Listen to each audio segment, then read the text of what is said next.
మాసాలు కాపాడి 6వ మాసము 2వ దినము సాయంకాలం సజీవులుగా ఉంచారు. ప్రభు నీకు వదనములు దైవ తండ్రి. మీ ప్రియ కుమారుడైన యేసుక్రీస్తులు మాకు ఇచ్చినటువంటి భౌతిక ఆధ్యాత్మిక దీవెనలను బట్టి వదనములు. ఎఫెసీయులు 1:3 యాకోబు 1:17 ప్రకారం మన ప్రభువైన యేసుక్రీస్తు యొక్క తండ్రి అయిన దేవుడు స్తుతింపబడును గాక. ఆయన క్రీస్తునందు ఆత్మ సంబంధమైన పరలోక విషయంలో ఆత్మ సంబంధమైన ప్రతి ఆశీర్వాదం ఆయన అనుగ్రహించారు. యాకోబు 1:17 తెలియజేస్తున్నది, ప్రతి శ్రేష్టమైన ఏవియో సంపూర్ణమైన ప్రతి మరణము పరసంబంధమైన జ్యోతి బయటకు తల్లిదండ్రులు వచ్చును. ఈ సాయంకాలము మమ్మల్ందరినీ నీ ప్రియ కుమారులుగా కుమార్తెలుగా అంగీకరించినందుకు వదనములు చెల్లిస్తూ యేసు నామములో ఈ స్తుతి నీకు సమర్పిస్తున్నా మా ప్రియ పరలోక తండ్రి. దయచేసి కూర్చోండి. దయచేసి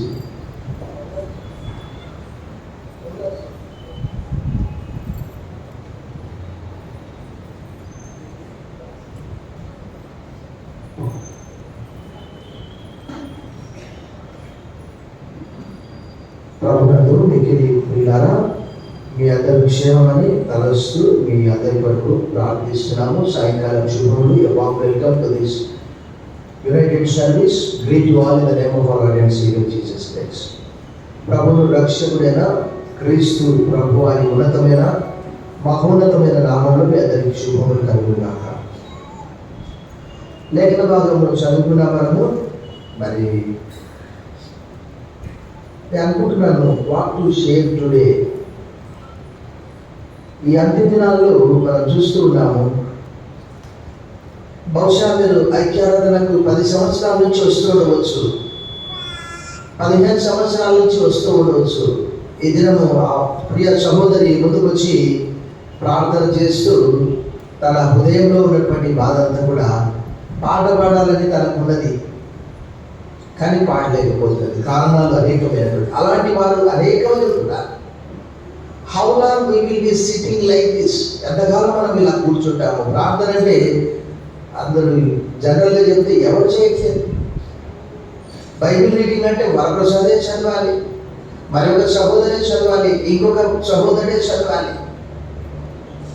ప్రభునందు మిగిలిన ప్రియులారా, ప్రభు అయిన యేసును తమ స్వంత రక్షకుడిగా అంగీకరించిన ప్రతి ఒక్కరికి దేవుడు ఏదో ఒక కృపావరము ఆత్మ ద్వారా తప్పకుండా అనుగ్రహిస్తాడు. ఒకప్పుడు నాకు బైబిల్ చెప్పాలంటే ఎంత భయం అనిపించేదో. అబ్బా, జనాలను చూస్తే భయం భయం భయం. మనం ఏమనుకోవాలంటే వాళ్ళకి ఏం రాదు, నాకే అంత వస్తుందని అనుకోవాలంటే. వాళ్ళకి వచ్చే ఉండవచ్చు, కానీ అలా అనుకుంటేనే చెప్పగలం. సో ఈ అంత్య దినాల్లో నిజంగా మనం క్రికెట్ ఆట గురించి తీసుకుంటే, క్రికెట్ ఆటలో ఎంతమంది ఆడతారో నాకే తెలియదు. మరి చిన్నప్పటి నుంచి క్రికెట్ అంటే అంత ఇష్టం లేదా? ఎంతమంది ఆడతారు ప్రసాద్? 11 మంది ఆడితే ఎంతమంది చూస్తారు? కోట్ల మంది. ఎంతమంది చూశారు? ఆడేది మాత్రం 11 మంది. అలాగే ప్రతి ఆదివారము 1వ సర్వీస్లో కానీ, 2వ సర్వీస్లో కానీ, 3వ సర్వీస్లో కానీ మాస్టర్ గారు ఒకరే వాక్యం చెప్తే 100 మంది వింటూ ఉంటారు. మొదటి సర్వీస్లో ఒక 1000-1500 మంది కావచ్చు, 2వ సర్వీస్లో ఒక 800 మంది కావచ్చు, 3వ సర్వీస్లో ఒక 400-500 మంది కావచ్చు. వచ్చారా, వాక్యం వింటారా? సంవత్సరాల కొద్దీ ఇలా జరుగుతూ ఉన్నది. యేసుప్రభు వారు ఆ రోజు 12 మంది శిష్యులను ఏర్పాటు చేసుకున్నాడు. తర్వాత మనకు సువార్తల్లో అక్కడక్కడ 70 మంది అని, తర్వాత యేసుప్రభు వారు చనిపోయి సమాధి చేయబడి పునరుత్థానుడైన తర్వాత అపోస్తలులు కానీ మొదటి టైంలో ఎంతమంది? 120 మంది ఏక మనస్సుతో ఏక ఆత్మతో వారు కలిసి ప్రార్థిస్తూ ఉన్నారు. ఆ దినం మనకు తెలుసు. దాదాపు నేను గత మాసం మే 19 చెప్పాను, చర్చ్ బర్త్డే అని. ఆ రోజు 120 మంది. కానీ అందులో మరీ యాక్టివ్గా చెప్పినటువంటి వాళ్ళు ఎవరు? పేతురు. తర్వాత యోహాను వస్తాడు. తర్వాత యేసుప్రభు సహోదరుడు యాకోబు వస్తాడు, పౌలు వస్తాడు, బర్నబా వస్తాడు. ఇంకా అనేక మంది పేర్లు మనకు, ఇంకా చాలా మంది పనిచేస్తూ కూడా సేవ చేసినటువంటి వాళ్ళు కూడా మనకు కనిపిస్తారు. వాళ్ళు ఎవరు? అకులా, ప్రిస్కిల్లా.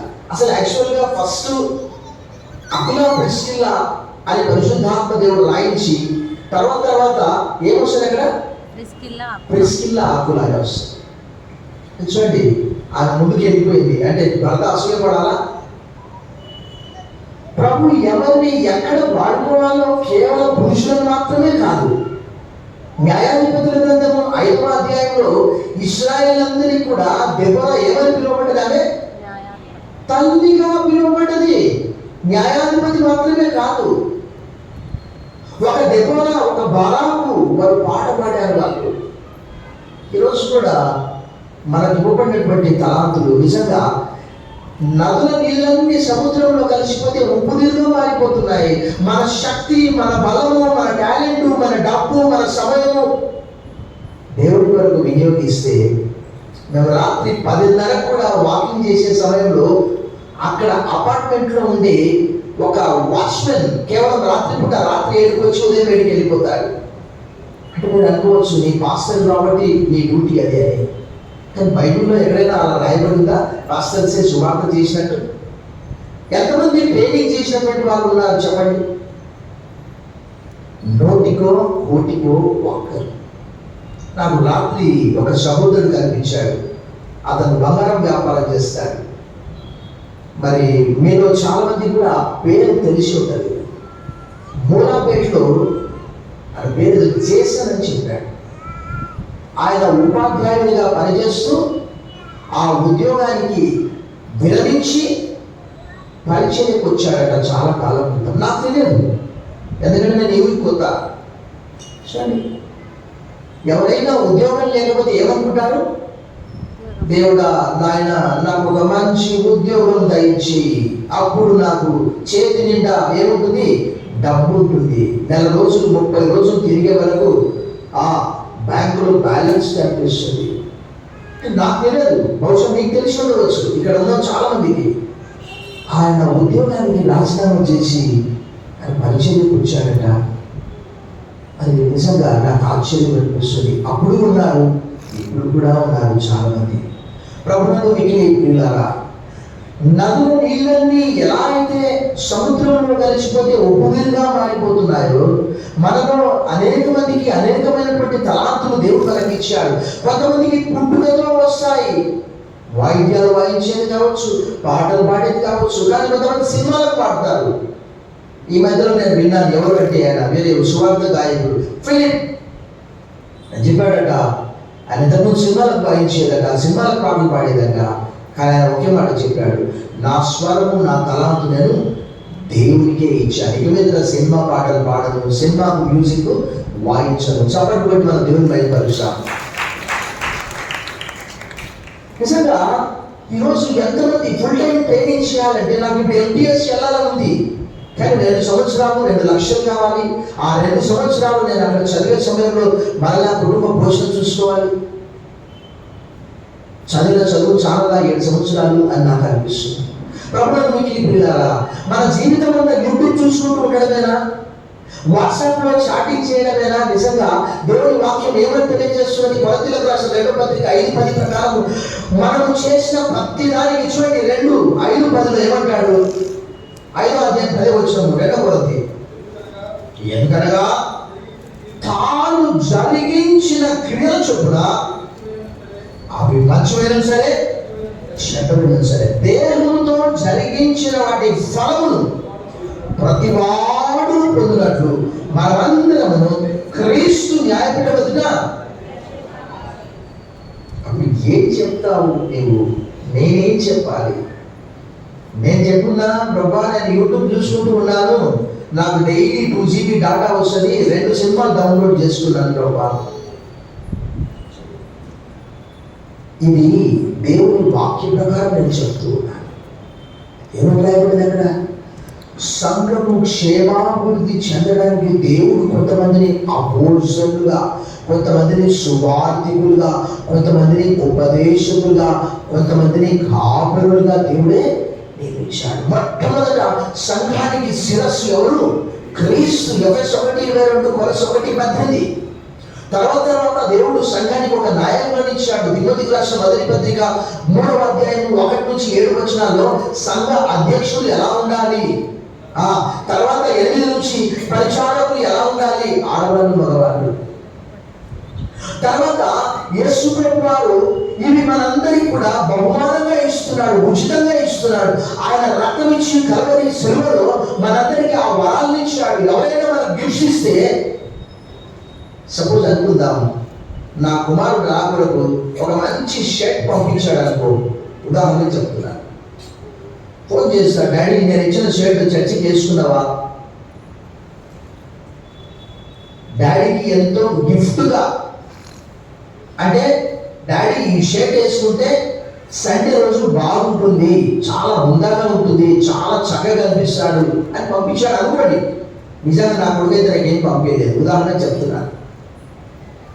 అప్పుడు ఫోన్ చేస్తాడు, డాడీ నేను పంపించిన షర్ట్ వేసుకున్నావా? నేనేం చెప్పాను మీరు చెప్పండి. నేను వేసుకోలేదు అని అన్నాను అనుకోండి, ఏమంటాడు? డాడీకి నేను పంపించిన గిఫ్ట్ అంటే ఇష్టం లేదు, నేనంటే ఇష్టం లేదు. మరి అలాగే ప్రభువు కూడా మన కొరకు ఎన్నో గిఫ్ట్స్ ఇచ్చాడు. అవన్నీ మనం గుర్తించాలి. ఎఫెసీ పత్రిక 4వ అధ్యాయంలో పౌలు గారు చెప్పి ఒక మాటను మనము చదువుదాం. ఎఫెసీ పత్రిక 4వ అధ్యాయము 7 మరియు 8 వచనాలు ఇలా రాయబడ్డది. అయితే మనలో ప్రతి వారికి క్రీస్తు అనుగ్రహించు వరం యొక్క పరిమాణం చొప్పున కృప ఇయ్యబడెను. అందుచేత ఆయన ఆరోహణమైనప్పుడు క్షణము క్షణగా పట్టుకొని పోయి మనుష్యులకు ఈవులను అనుగ్రహించాలని. చాలా మంది ఏమంటారంటే ఆయన క్రిందికి దిగాడంటే పాతాళము అని అనుకుంటారు. అంటే మనకి అర్థం చేసుకోవాలి. ఫిలిప్పీలకు రాసిన పత్రికలో యేసు ప్రభువు వారి గురించి రెండవ అధ్యాయంలో ఏమంటారు? స్టూప్ డౌన్ అంటే అని 7 మెట్లు, ఆకాశం నా సింహాసనము, భూమి ఆయన స్వస్తికి మొదటి నుంచి అక్కడ దేవుడి యొద్ద ఉన్నటువంటి వాడని మనకు యోహాను సువార్త 1వ అధ్యాయంలో సమస్తము రాయబడ్డది. సమస్తమును ఆయన మూలంగా కలిగినది ఏది లేకుండా. అలాంటి వాడు అంటే స్టూప్ డౌన్, బాగా తగ్గించుకున్నాడు.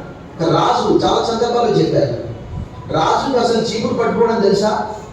ఏది కిందికో ఏది పైకో ఎందుకు ఎప్పుడు కూర్చోలేదు కదా.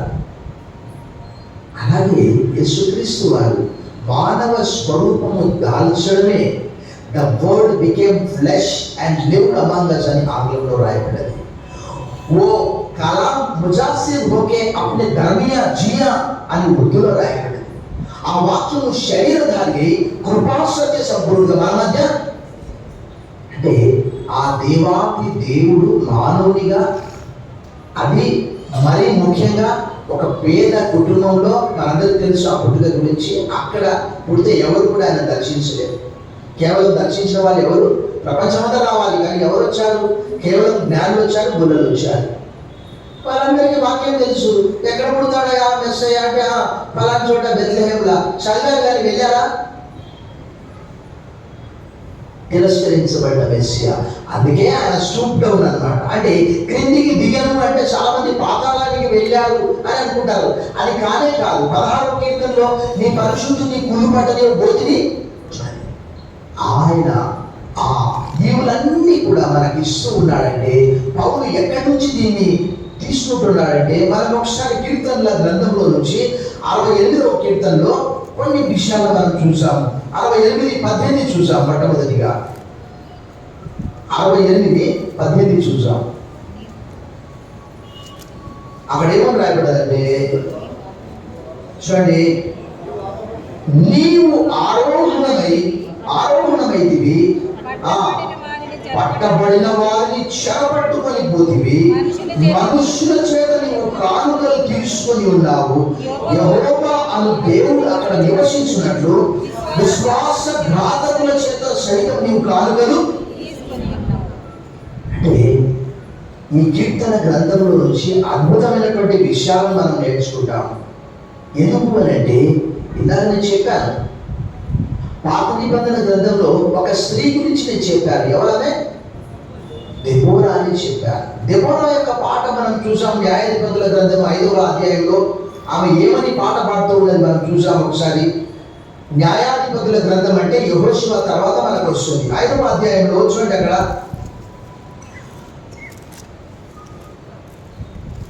2వ వచనం, ఇశ్రాయేలీయులలో యుద్ధశాలులు ధైర్యము కనుపరిచిరి, ప్రజలు సంతోషంగా సిద్ధపడి యెహోవాను స్తుతించుడి. చాలు. అయితే ఆమె గురించి రాయబడినటువంటి మాట అదే 5వ అధ్యాయంలో 7వ వచనం మనం చూసాం. ఇశ్రాయేలీల అధిపతులు లేకపోయేది, దెబోరా అను నేను రాకముందు ఇశ్రాయేలులో నేను తల్లిగా ఉండకముందు వారు 12వ వచనం చూడండి, దెబోరా మేలుకొనుము, మేలుకొనుము, దెబోరా మేలుకొనుము, మేలుకొనుము, బారాకు కీర్తన పాడుము, అభిమన్యు కుమారుడా లెమ్ము, చెరపట్టిన వారిని. ఇక్కడ మనం ఏం గమనిస్తున్నామంటే, ఇశ్రాయేలు ప్రజలను కనానీయుల నుండి దేవుడు విడిపిస్తూ ఉన్నాడు. ఆ కింది భాగం అంతా కూడా మనకు అవన్నీ. అయితే మరలా మనము 68వ కీర్తనకి వెళ్తే కొన్ని అద్భుతమైనటువంటి విషయాలు మనము నేర్చుకుంటాము. Turn your Bibles with me to the book of Psalm 68. చూడండి, అంటే ఇశ్రాయేలు ప్రజలకు ఆయన ఎలాంటి బహుమానాలు ఇచ్చాడు, ఎలాంటి ఈవులు ఇచ్చాడు. 9వ వచనం చూడండి, దేవా నీ స్వాస్థ్యం మీద నీవు చూడండి వర్షము సమృద్ధిగా కురిపించిదివి, అది అలసి ఉండగా నువ్వు దాన్ని.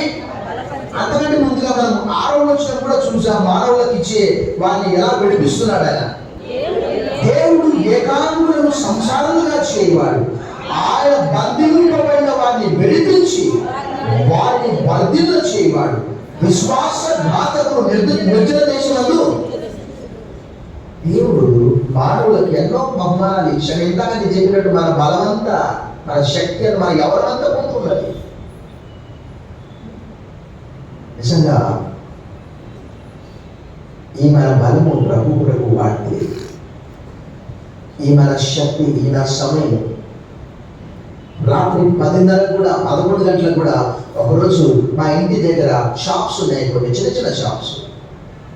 నేను నమ్ముతాను లేదు, ఒక వ్యక్తి, మీకు కూడా తెలుసు ఆ వ్యక్తి, ఎందుకంటే మీకు తారసపడుతూ ఉంటాడు. 10:30కు వ్యాపారం చేస్తున్నాడు. ఏంటంటే సమోసా. నోట్లో ఒకే ఒకటి సమోసా సమోసా సమోసా సమోసా. 10:30 అవుతుంది. ఎవరు తీసుకుంటారా ఆ సమోసా అంటే అలసిపోయి మెట్ల పైన కూర్చొని ఇదే మాట్లాడుతున్నాడు. నేను చూశాను, ఏంటి ఈ వ్యక్తి 10:30కి ఎవరు కొంటారు సమోసా? మనం ఎప్పుడైనా యేసుక్రీస్తు గురించి నోరు తెరిచామా? చెప్పామా ఎవరికైనా? నిన్న రాత్రి మొన్న రాత్రి అపార్ట్మెంట్లో ఉండే ఒక వ్యక్తి, ఒక భార్య చనిపోయింది, రోజు మాకు వాక్యంలో ఎదురవుతాడు. ఆయనతో మాట్లాడి యేసు ప్రభు గురించి, అంకుల్ మీరు చర్చికి రావాలి అంటే ఆయన అంటున్నాడు, వెంట చాలా ఉంది సార్ అంటే, మేము కార్లో తీసుకెళ్తాము, మీ నెంబర్ ఇవ్వండి అని అంటే, ఆయన నెంబరు అంటే యాక్చువల్గా చెప్పాలంటే ఆయన తెలియదు ఆయన నెంబరు. దాని వెనక రాశాడు, కానీ అది కొడితే పోతలేదు 2-3 సార్లు. మీరు అనుకోవచ్చు, మాస్టర్ గారికి ఎంత జీతం వస్తుందని. అవసరమా నాకు?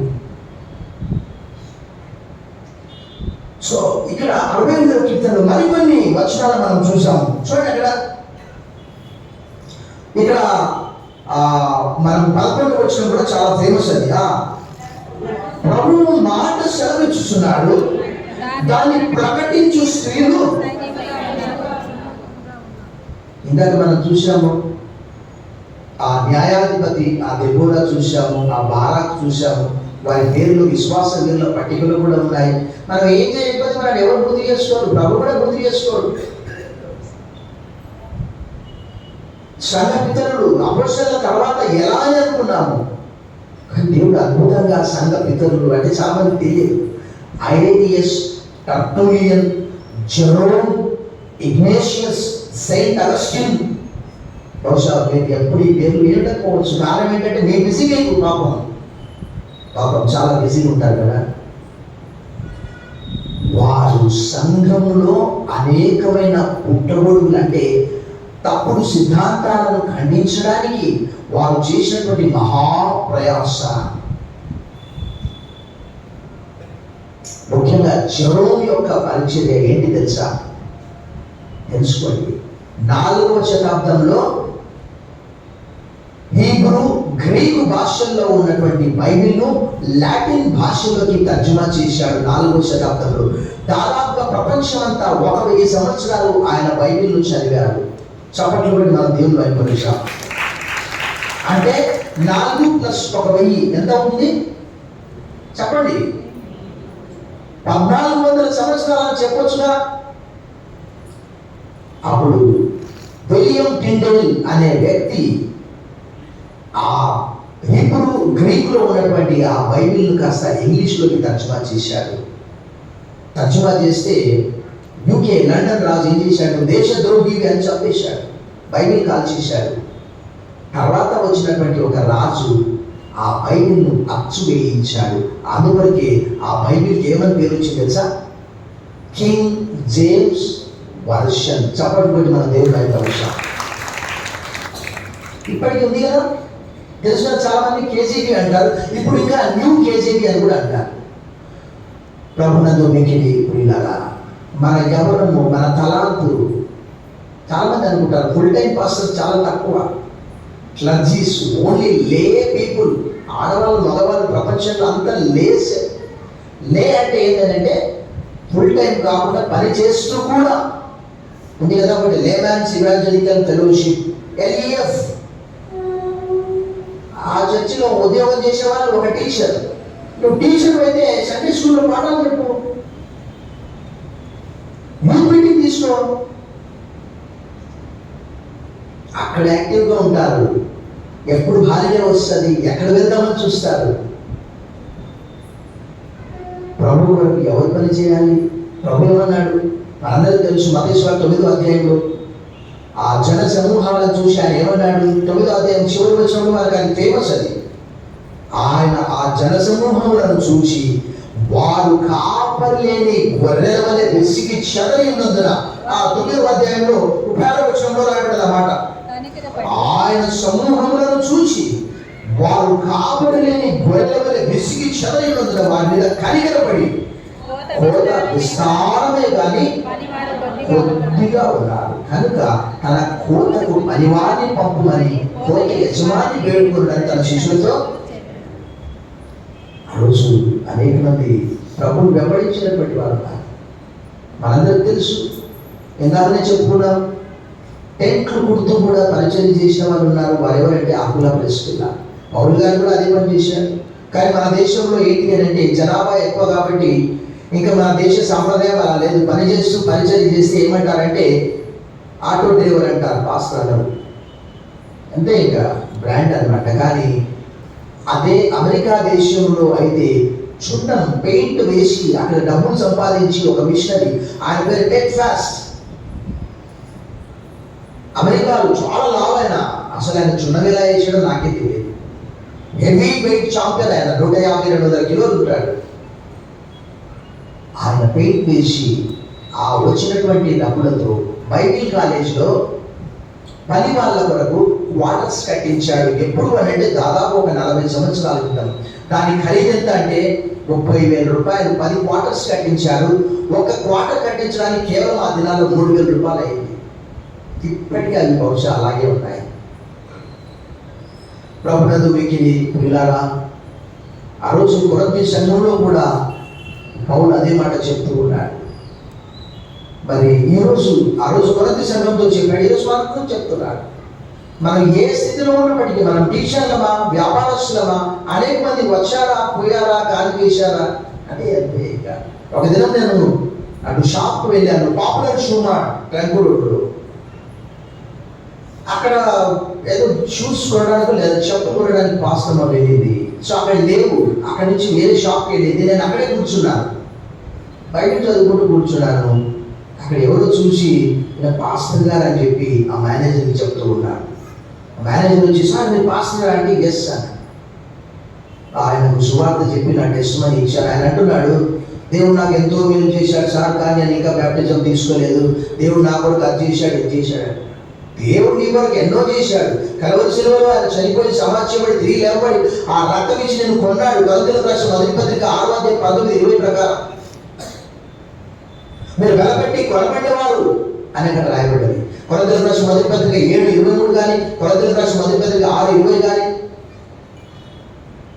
ఈ తలాంతులన్నీ కూడా మనం డబ్బులు పెట్టి కొనుక్కునేది కాదు బజార్లు. ఆత్మసంబంధమైన వరాలు. ఒకనొక సందర్భంలో మనం చెప్పుకోవాలంటే పేతురుతో గాలి సీమోన్ అంటాడు. పేతురు ఎవరి దగ్గర చేయబెట్టి ప్రార్థన చేస్తే వారు పరిశుద్ధాత్మ దిగి వస్తుందని చెప్పి తెలుసుకొని బయట తీసుకొచ్చి ఏమంటాడు, నాకు కూడా ఆ వరము అంటే పేతురు అంటాడు, నీ వెండి నీతో పాటు నశించు కాక, మే యువర్ సిల్వర్ పెరిష్ అన్నాడు. అతడు ఏమైపోయాడు, కొద్దివాడైపోయాడు. మళ్ళీ పేతురు నడుపుకుంటే మళ్ళీ అని చెప్పాడు, సరే ఓకే నీకు బాగైపోతుంది. అదంతా కూడా అపోస్తుల కార్యంలో రాయబడినది 8వ అధ్యాయంలో. ప్రభునందు వ్యక్తిగా ఈ తలాంతులు ఒకవేళ ఏదైనా కావచ్చు, అది ప్రీచింగ్ కావచ్చు, టీచింగ్ కావచ్చు, సండే స్కూల్ తీసుకోవడం కావచ్చు, ప్రార్థన కావచ్చు, స్వస్థత వరం కావచ్చు, ప్రవచన వరం కావచ్చు, మరి దాన్ని బట్టి అతిశయపడడానికి లేదు. రోమాపత్రిక 12:3 పౌలు గారు చెప్తారు చూడండి. రోమాపత్రిక 12:3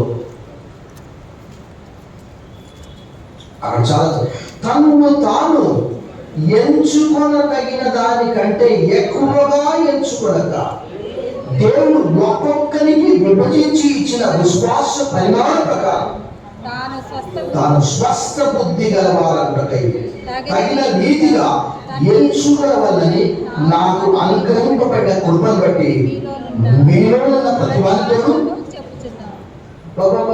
నాకు ఏం టాలెంట్ ఉంది ఆయన. ఆ తలాంతులు ప్రభు ఎందువరకు ఇస్తున్నాడంటే ప్రభు మహిమాత్మై ఇస్తూ ఉన్నాడు. మనందరికీ తెలుసు పాత నిబంధనలో అనేక మంది, ఒక గిద్యోను కావచ్చు అని పారిపోతాడు, ఒక మోషే కావచ్చు. తర్వాత మనందరికీ తెలుసు వారు ఎంత గొప్ప నాయకులయ్యారు, ఇశ్రాయేలు ప్రజలు ఎలా నడిపించారు. ఈరోజు నేను కూడా వాక్యం చెప్తానని ఎప్పుడు అనుకోలేదు, ఇంత వాక్య ధ్యానం చేస్తానని కూడా ఎప్పుడు అనుకోలేదు. కారణం ఏంటంటే ప్రభువే నేర్పించాడు. అతిశయించేవాడు ప్రభువునందే అతిశయించాలి. దేవుడు వాక్యంలో పాత నిబంధనలు కూడా అంటాడు, జ్ఞాని తన జ్ఞానమును బట్టి, శూరుడు తన శౌర్యమును బట్టి, ఐశ్వర్యవంతుడు తన ఐశ్వర్యాన్ని బట్టి అతిశయించేవాడు. దేన్ని బట్టి అతిశయించాలంటే భూమి మీద కృప చూపుచు నీతి న్యాయములను జరిగించేవాడు నేనని తెలుసుకొని నాయకు ఆనందించడం వల్ల అతిశయించాలి. Wise should not boast in his wisdom. Wealth should not boast in his wealthy. But whoever will boast, they should boast in the Lord. నిజంగా మన సమయం అపోజిట్ పౌలు అయితే ఆయన ఎంత కష్టపడ్డాడు. గురి వద్దకి నేను పరిగెత్తుతున్నాను అంటాడు కదా, ఆయన పరిగెత్తుతూ మనందరినీ కూడా పరిగెత్తిస్తూ ఉన్నాడు. సాయంకాలము నిజంగా పౌలు గారు చెప్పే ఆ టీచింగ్ ఆ రోజు కొరింథీ సంఘానికి కావచ్చు, ఈరోజు మనకు కావచ్చు. అక్కడ రాయబడినటువంటి లేఖన భాగంలో సంఘం కొరకు ప్రభు చేసినటువంటి ఆ మాటను మనము చదువుతాం. ఎఫెసీ పత్రిక 4వ అధ్యాయంలో మనము చూడండి. ఎఫెసీ పత్రిక 4వ అధ్యాయంలో 13వ వచనంలో రాయబడినటువంటి మాట, పరిశుద్ధులు సంపూర్ణులైనట్లు క్రీస్తు శరీరము క్షేమాభివృద్ధి చెందుటకును పరిచర్య ధర్మము జరుగుటకును ఆయన కొందరిని అపోస్తలుగాను, కొందరిని ప్రవక్తలుగాను, కొందరిని సువార్తికులుగాను, కొందరిని కాపురులుగాను, ఉపదేశకులుగాను. ఏదో ఒక రకంగా ఈ మధ్యలో మన లాస్ట్ సండే ఒక యవన జంట నా దగ్గరికి వచ్చింది. వారు చెప్పిన మాట ఏంటంటే, ఉదయగిరిలోనంట ఒక పాస్టర్ ఉన్నాడంట, ఆయన సినిమాలో కొరియోగ్రాఫర్ ఏదో డైరెక్టర్ అంట, ఆయన పేరు ఏదో చెప్పారు కానీ నాకు తెలియదు. ప్రభువైన యేసును తన స్వంత రక్షకునిగా అంగీకరించి పరిచర్య చేస్తూ ఉన్నాడట. సినిమాలు చేస్తే చాలా పైసలు వస్తాయి అనుకోవచ్చు. మా దగ్గర కూడా ఇంతకుముందు లైబ్రరీగా పనిచేసినటువంటి ఒక వ్యక్తి ఉండేవాడు, చనిపోయాడు. అమృతరాజ్ సినిమాలో విలన్గా చేశాడు. ఎలా పిలువబడ్డాడో మనకు తెలియదు. ప్రభు పిలిచాడు. ఆయన ప్రభు కొరకు నేను ఏదైనా ఒకటి చేయాలి అని bachelor of library course BL ఆ కోర్స్ చేసి ఆ శంషాబాద్ బెనడైట్ బ్రదర్ బైబిల్ కాలేజ్లో లైబ్రరీగా పనిచేస్తూ ఉండేవాడు. చనిపోయి చాలా కాలం అయింది. నిజంగా ఈ లోకము మనం చూస్తూ ఉన్నాం. లోకమును దాని ఆశయు గతించు కానీ దేవుడి చిత్తము జరిగించుకోవాలి. నిరంతరం తెలుసు దేవుడి చిత్తం ఏంటి ఎలా తెలుసుకోవాలి. ఈ లోకంలో జీవిస్తున్న ఒక భక్తుడు అన్నాడు, we are in the world but we are not of the world. ఈ లోకంలో మనం ఉండవచ్చు కానీ లోకము యొక్క మనుషులమైతే కానీ కాదు. నిజంగా ఎక్లేషియా అంటే గత వారం కూడా నేను చెప్పాను, లోకంలో నుంచి మనము ఏర్పాటు చేసుకున్నాడు. యోహాను సువార్త 15:16 యేసుతో పారట, you did not choose me but I have chosen you. దేని వరకు అంటే చూడండి ఏం చెప్తారు అక్కడ 15:16 చదవండి ఒకసారి. Gospel according to saint John chapter 15:16. మీరు నన్ను ఏర్పరుచుకోలేదు, మీరు నా పేరిట తండ్రిని ఏమడుగుదునో అది ఆయన మీకు అనుగ్రహించినట్లు మీరు వెళ్ళి ఫలించినప్పుడు మీ ఫలము నిలిచి ఉంటకును నేను మిమ్మల్ని ఏర్పరుచుకొని నియమించింది. మరొక చోట పైన అంటాడు, మీరు బహుగా ఫలించడం వలన నా తండ్రి మహిమపరచబడు. Whatever the work that you are doing, నువ్వు టీచర్వా, వ్యాపారం చేస్తున్నావా. చాలా కాలం క్రితం నేను హైదరాబాద్కు క్రమంగా వెళ్ళేవాడిని. అక్కడ ఒక సహోదరుడు ఆల్బర్ట్ ఆరోన్ అని ఉండేవాడు. ఆయన రైల్వే కాంట్రాక్టర్, A1 కాంట్రాక్టర్, ఆయన A క్లాస్ కాంట్రాక్టర్. ఆయనకి కింద ఒక బుక్ స్టాల్ ఉండేది. ఆ బుక్ స్టాల్లో సైడ్కు ఒక చిన్న ర్యాక్ పెట్టి అక్కడ కరపత్రికలు పెట్టేవాడు. సో ఎవరైనా పెన్, పెన్సిల్, నోట్బుక్ కొనుక్కోవడానికి వచ్చినటువంటి వాళ్ళు అక్కడ సైడ్కు వాక్యాలు కూడా రాసి ఆ కరపత్రికలు ఒక హ్యాంగర్ తగిలించి అంటే సెల్ఫ్ లాగా చిన్న చిన్న పుస్తకాలు, కరపత్రికలు. సో అవి దగ్గరలో చేయి పెడితే అందే స్థాయిలో.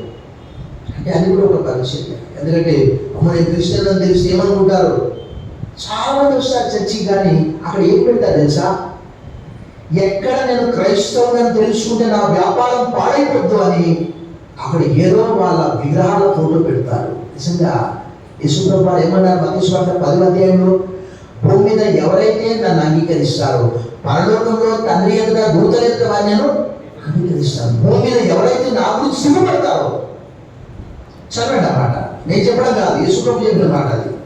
సో ఈరోజు మనం సంవత్సరాల నుంచి మందిరానికి రావచ్చు, కాదనట్లేదు. మత్తయి సువార్త 10వ తీయండి.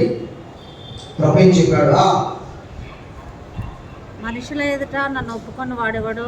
32వ వచనం, మనుషుల ఎదుట నన్ను ఒప్పుకొని వాడేవాడు పరలోకమందున్న నా తండ్రి ఎదుట నేను వారిని ఒప్పుకొందును. మనుషుల ఎదుట ఎవడు నన్ను ఎరగనన్ను వానిని పరలోకమందున్న నా తండ్రి ఎదుట నేను ఎరగనందును. మనం ఎంతకాలం నుంచి మందిరానికి వస్తే లాభం ఏంటి? ఎలకతోడు తెచ్చి ఏడాది ఉతికిన నలిపే కానీ తెలుపు లేదు. గొర్రెతో బెత్తడంతే, అంతే. ఒకే వాక్యము క్యాలెండర్లో చదవాలి, పోవాలి. అదేనా అభివృద్ధి అంటే? కృపావరంలో అదేనా? అది ఏదైనా కావచ్చు. మన యవనమంతా, మన వయసు అంతా అయిపోతుంది. యాకోబు అన్నట్టు నిజంగా నేను జీవించిన దినాలు చాలా దుఃఖకరంగా ఉన్నాయి. చాలా కాలం బ్రతికాను, కానీ ఎవరి కొరకు బ్రతికావు, ఎవరి కొరకు చనిపోతున్నావు, ఎవరి కొరకు కష్టపడుతున్నావు?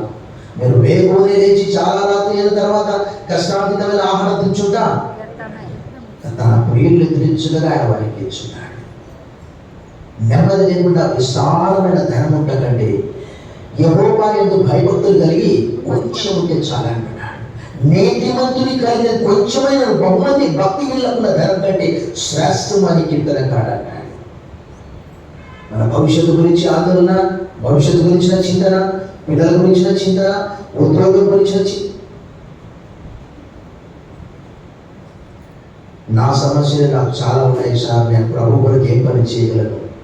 ప్రభు కొరకు మనం ఒక అడుగు వేస్తే, ఆ రోజు ప్రభువును వెంబడించినటువంటి వాళ్ళకి సమస్యలు లేవా? అపోస్తలుడైన పౌలుకు సమస్యలు లేవా? అనారోగ్య సమస్యలు లేవా? కుటుంబ సమస్యలు లేవా? ఆర్థిక సమస్యలు లేవా? ఎన్నో ఉండవచ్చు. కానీ ఈరోజు ప్రపంచమంతా పౌలు గురించి చదువుతున్నారంటే ఎంత ఆశ్చర్యం కదా. నిజంగా ఈరోజు మనం వెంబడిస్తున్నామంటే దేని వరకు తెలియదు. దాని మరి భక్తి చేస్తున్నామంటే ఆ భక్తి ప్రభు మెచ్చుతూ ఉన్నాడా? మనం ఎలా ఉండాలని ప్రభు కోరుతూ ఉన్నాడు. మనము అంటే విడిపింపబడ్డాము వెలబెట్టి. పేతురు రాసిన మొదటి పత్రిక 1వ అధ్యాయంలో చెప్తారు కదా, వెండి బంగారముల వంటి క్షయమైనటువంటి వాటితో కాదు మీరు విడిపింపబడినది. తీయండి ఒకసారి చదువుతాం. పేతురు రాసిన మొదటి పత్రిక 1వ అధ్యాయంలోనే చెప్తాడు. 1వ అధ్యాయం 18వ వచనంలో, పితృపారంపర్యమైన మీ వ్యర్థ ప్రవర్తనను విడిచిపెట్టినట్లుగా వెండి బంగారముల వంటి క్షయ వస్తువుల చేత మీరు విమోచింపబడలేదు, కానీ అమూల్యమైన రక్తము చేత, అనగా నిర్దోషమును నిష్కళంకమునకు గొర్రె పిల్ల వంటి క్రీస్తు రక్తం చేత విమోచింపబడుతుందని మీరు అడుగుతుంది కదా. స్త్రీ అని కాదు, పురుషుడని కాదు. మనం చదువుకున్న లేఖన భాగంలో కొరింథీయులకు రాసిన మొదటి పత్రిక 12:13లో రాయబడింది. గలాతీయులకు పత్రిక 3వ అధ్యాయం 20-22 వచనాల్లో రాయబడింది. కొలస్సీయులకు రాసిన పత్రిక 3వ అధ్యాయంలో 10వ వచనంలో రాయబడింది. క్రీస్తునందు అందరూ యూదుడని, గ్రీసు దేశస్థుడని, సిథియనుడని, సిథియనుడంటే అనాగరికుడు, ఎవరైనా అందరూ కూడా క్రీస్తునందు సమానంగా ఉన్నారు. అని మేము ఆడవాళ్ళమంటే మేము ఏం చేస్తాం? ఎవరైతే ప్రభు ఏర్పాటు ఆ రోజు మనం చూస్తాం కదా, పునరుత్థానం తర్వాత యేసుప్రభు ఆడవాళ్ళకే కనిపించాడు. 4 సువార్తల్లో ఆడవాళ్ళే శిలువ దగ్గరగా ఉన్నారు, ఒక యోహాను తప్ప. మనందరూ తెలుసు అది. ప్రభునందు మెచ్చిన ప్రియులారా, మన సమయం అంతా కూడా వృధాగా పోతుంది. డ్యూటీ చేయొద్దని చెప్పట్లేదు ప్రభు. 6 దినాలు కష్టపడి పని చేయండి, 7వ దినం దేవుడని యెహోవా విశ్రాంతి దినమని అన్నాడు. చాలా కాలం క్రితం, నేను దాదాపుగా 20 years అవుతుందేమో, 18 సంవత్సరాలు అవుతుంది, విలేజ్లో పనిచేసే వాడిని. అక్కడికి మహబూబ్ నగర్ అనే టౌన్ నుంచి నాగర్కర్నూలు దగ్గర శర్ల తిరుమలాపూర్ అనే ఆ గ్రామానికి ఒకరోజు ఒక అగ్రికల్చర్ ఆఫీస్లో పనిచేసే వ్యక్తి వచ్చాడు. ఆయన సువార్తికుడు. సాయంకాలం అయితే ఒక చిన్న సూట్ కేసు, చిన్న మైకు, బైబుల్, ఒక లుంగి, బ్రష్, పేస్ట్ పెట్టుకొని, దగ్గరి గ్రామాలు అయితే రాత్రి వరకు తిరిగి వెళ్తాడు. దూరం అయితే అక్కడే పడుకొని అక్కడే భోజనం చేసి మరలా ఉదయం లేచి రెడీ అయ్యి ఆఫీస్కి వెళ్ళిపోయేవాడు. ఆయన పేరు జైపాల్. అది ప్రభు యొక్క కమిట్మెంట్. అది అక్కడ కొరింథీయులకు రాసిన మొదటి పత్రికలో అపోస్తలుడైన పౌలు చెప్తాడు, ఎలా ఉండడానికి నీవు పిలువబడ్డావో అలా నువ్వు ప్రభుతో ఒక నిబంధన చేసుకో. దాసుడిపై ఉన్నప్పుడు నువ్వు దాసుడుగానే ఉంటాను అంటాడు. అంటే ఆ కాంటెక్స్లో. సో ప్రభు మనం పిలిచినప్పుడు దేని వరకు పిలిచాడు? విశ్వాసిగా ఉండడానికి పిలిచాడా, లేక మనకు ఒక వరం ఇచ్చాడా, ఒక తలాంతి ఇచ్చాడా? ప్రార్థన చేయమంటే అందరూ సైలెంట్గా ఉంటారు. ఎంతో మంది ప్రార్థన విషయం అంటారు. బైబిల్ చదవాలంటే అమ్మ నాకు భయము, షేకింగ్, షివరింగ్, బయట పోతే కాలు ఎగరేస్తాము. కానీ ప్రభు దగ్గరికి వచ్చే వరకు మాత్రం చాలా వెనుకబడిపోతాం. లోకంలో చాలా ఉంటాం మనం, కానీ ప్రభు దగ్గర మాత్రం చాలా తక్కువ. పౌలు ప్రభు కొరకు చేసినటువంటి ఆ త్యాగము సమస్తము ఏం చేశాడైనా నష్టంగా ఎంచుకున్నాడు. సమస్తము ఏం చేశాడు?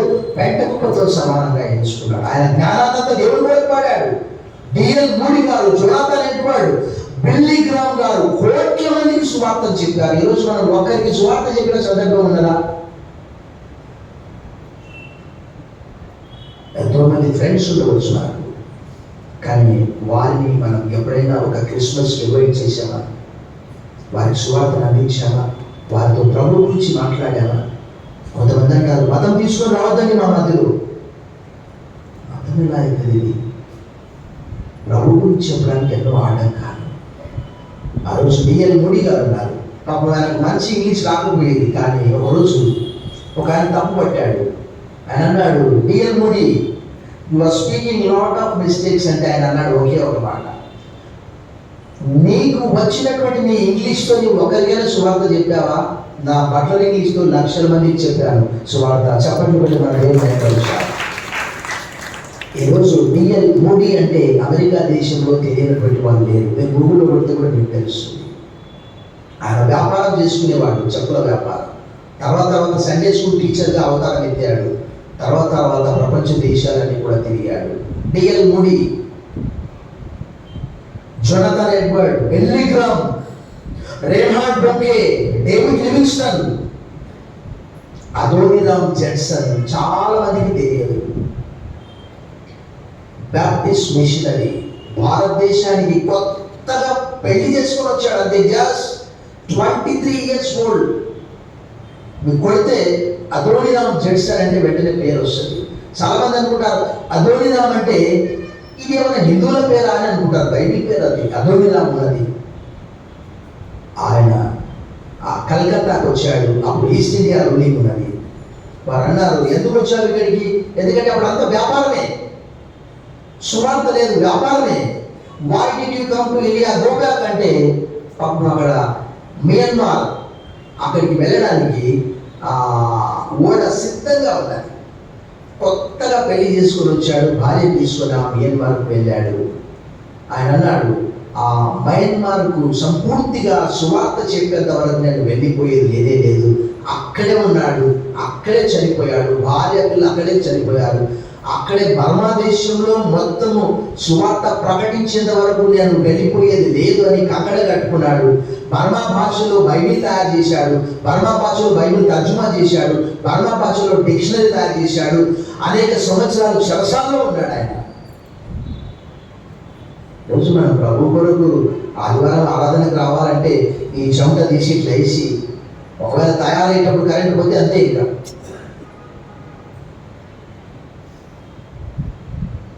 ఎందుకనగా తాను జరిగించిన క్రియలు చొప్పున అవి మంచివైనా సరే చెడ్డమైనా సరే తప్పకుండా ప్రభు అని అడుగుతాడు కదా. తరగని ప్రార్థన చేశాం. సర్వశక్తి గల దేవా, ఈ మంచి దినంలో జూన్ మాసం 2 సాయంకాలం మమ్మల్ని సజీవులుగా ఉంచారు. మీకు వందనాలు. మమ్మల్ని వెలపెట్టి కొన్నారు అని లేఖనాలు తెలియజేస్తుంది. కొరతల రాష్ట్ర మొదటి పత్రిక 6:20, పేతురు రాష్ట్ర మొదటి పత్రిక 10వ అధ్యాయంలో అవునైనా మీరు విలువ పెట్టి కొనబెట్టి వారు కనుక మీరు మనుషులకు దాసులు కావద్దండి. కొరతల రాష్ట్ర మొదటి పత్రిక 7:23. ఈ సాయంకాలం మేము కూడా మేము మాకు ఇచ్చిన తలాంతులను నీ కొరకు వాడబట్టకు సహాయం చేయమని యేసు నామములో ప్రార్థిస్తున్నాం తండ్రి. ఆమేన్.